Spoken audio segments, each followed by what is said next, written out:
Spare. Club H. We continue the analysis of Harry's autobiography, and it's time for some more hedonism with the party prince. He talks about, first of all, it's back to the issue of drugs, and he's explaining that at school that somebody would basically organise a spliff, and he and his friends would go to an upstairs bathroom where what would happen is somebody would straddle the loo besides the window, and then you take a hit or two of the joint and then shift places with whoever was waiting in line so they'd be at the window so that the smoke could be blown out of it, and then pass it on, and there would be this rotation, and then he'd go back and laugh his tits off watching Family Guy. And it's interesting because he talks about, he realised that this was poor behaviour and was wasting in education. And he said that at one time he was smoking a reefer and he was looking down on several Thames Valley police officers marching back and forth. But he said they didn't make him feel safe, they made him feel caged. And I think this narrative again about being caged is one that has been propagated by his wife. I think at the time, if you're there smoking a fat one, you're not really bothered about such things. He's getting high, he'll be laughing. Will he really be thinking to himself, those police officers out there make me feel caged? I very much doubt it. But once again, the revisionist gloss comes along, courtesy of Harry's wife saying to him, "Remember, Harry, I'm the one that caused you to realise that you were trapped." "Oh, yeah, absolutely right. Better get that into the autobiography by telling J.A. Muringer that those police officers made me feel caged." He then talks about seeing a fox. No, not some sexy sixth former from another nearby school, but an actual fox, a member of his ginger brethren. And he then has a conversation in his head with the fox. Well, that's meaningful, isn't it? And then we're on to Club H. And he explains that when he was at home, he hid. And that he would hide playing video games, playing Halo. And then he would hide in the basement beneath Highgrove, usually with his brother. So now his brother apparently wants to know him, and there isn't a problem. And he explained that they called it Club H, and it was because the H stood for Highgrove. And apparently the basement had once been a bomb shelter, and then he describes the journey down to it and past wine cellars where Camilla kept her best booze, and storerooms which contained paintings and gifts from foreign governments that nobody wanted but couldn't be handed back. And then beyond the final storeroom were two green doors with little brass handles, and on the other side of that was Club H. He explained that they kitted out with bits of furniture and a large stereo system, and in a corner there was a drinks trolley, which was very well stocked. He explained that there was a faint aroma of beer and booze, but also the smell of flowers, because fresh air from their father's gardens were being pumped in. So there was the smell of lavender and honeysuckle. So lavender, honeysuckle and booze, a heady brew indeed. He then explained that he and Harry would then start a weekend by sneaking into a nearby pub, have a few pints, and then round up a group of mates, round about 15 or so, to come back. And apparently he recalls some of those names. And perhaps this is where we're going to hear about Conker Bollocks and Stripey Cock and Chunderpants and Gashman, etc. Well, the names that he rolls out are Badger, Casper, Nisha, Lizzie, Skippy, Emma, Rose, Olivia, Chimp, Pell. Skippy there is Tom Inskip. I wonder if Rose is the woman that he and his handler courtesy of Giles Corran, put out that was having an affair with Prince William. And that's erroneous information. I don't know. And he explained there was a bit of innocent snogging going on with quite a bit of drinking, and they were often tipsy and smashed, but nobody, repeat, nobody was taking drugs. And he explained that the bodyguards were always nearby. He explained, therefore, that they had a sense of boundary in relation to what they would be doing. He explained it provided him with a great place, and it was the best place for him to act out and also seek some solitude. And that William felt the same way, apparently, and he thought that his brother seemed more at peace down there than anywhere else. And when it was just the two of them down there, they played games, listened to music, and they would sometimes, he explained that sometimes William would try and talk about their mother, but Harry admits he wasn't willing to talk about her, and he would change the subject, frustrating his brother. He said he just wasn't ready. And he said it felt so good being down there because he was unseen. And then, unfortunately, he says they found us. And he explains that it was a true haven because that lot, which I'm presuming means the press, could never find him. Once again, that preoccupation with the press looms large. He explains then at the tail end of 2001, Marco, who you remember from Parts Passim, the strapping ginger soldier, met him at Eton and said to him, "I've been asked to find out the truth, Harry." About what?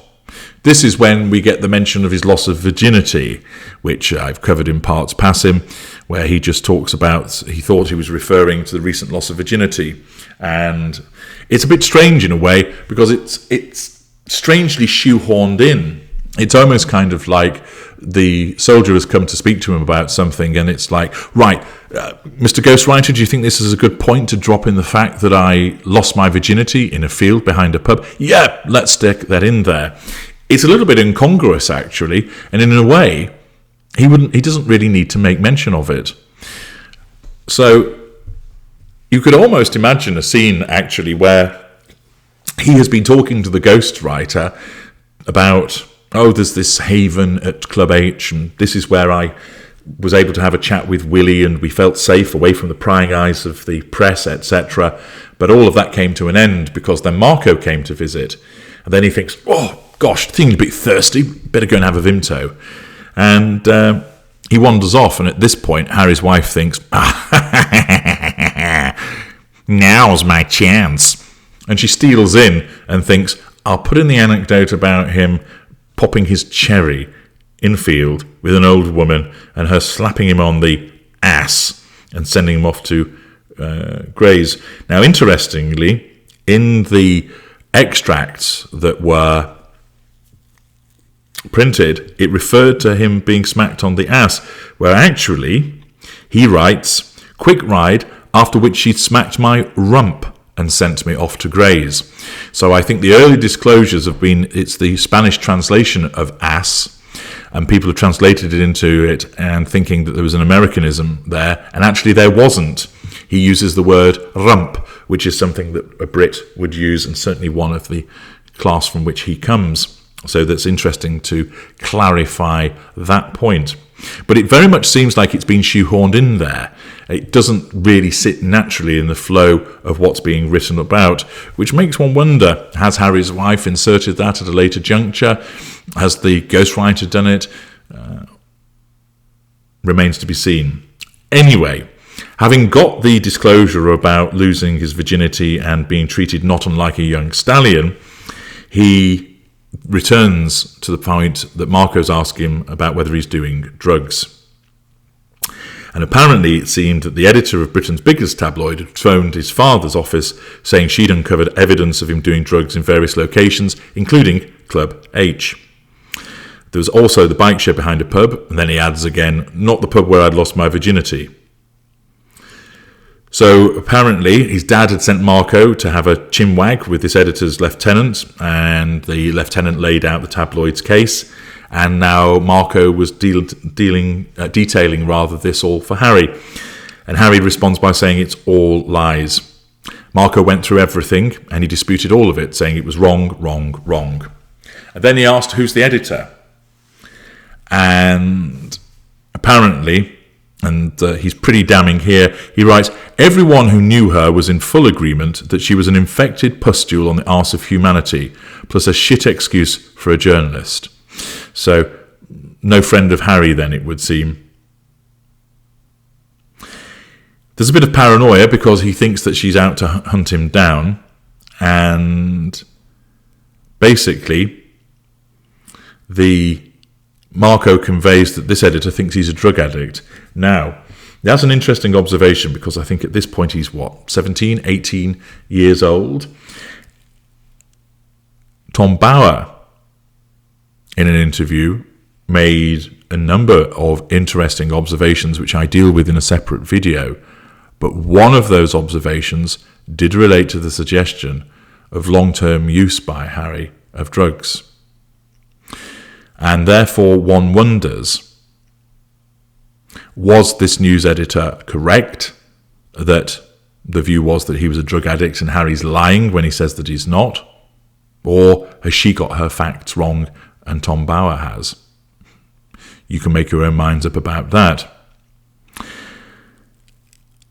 And basically Harry says, well, go and tell the editor she's got it all wrong. And then said, well, Dad will do something, Pa will do something to stop it. And apparently he learns that they weren't going to do something to stop her. They weren't going to tell her to call off the dogs, but they were going to play ball with her. And it would appear, of course, that this approach is not one that Harry agrees with. And he wonders that it was a spin doctor that had recently been hired that was influencing his father and Camilla. And he wondered if it was the same spin doctor who'd leaked the details of the private summits with Camilla, although he seemed to suggest that it was Camilla that had done it. And basically the idea was that they were going to spin it a particular way to improve the reputation of his father, but it would appear to Harry that he was going to be thrown under the bus as a consequence of this. And he ends the chapter by saying, no more the unfaithful husband, Pa would now be presented to the world as the harried single dad coping with a drug-addled child. Now, if it was the case that the journalists had got all of this wrong, you can understand Harry's resentment at thinking, great, so I've not done anything wrong, you're going to portray me as a druggie in order to save yourself. Well, of course, that would be the actions of a narcissist father, asserting control over the press in order to bolster his own reputation by throwing his child under the bus, absence of emotional empathy. But one has to also keep in mind that perhaps the tabloid were right and that Harry's telling porky pies about his drug use, in which case his indignance has no foundation. And this is a further revision of history. I'll let you make your own minds up about that, but it is demonstrative of the way that his father might well behave as a narcissist, and also it shows the way that Harry, in order to protect himself, could be an unreliable narrator.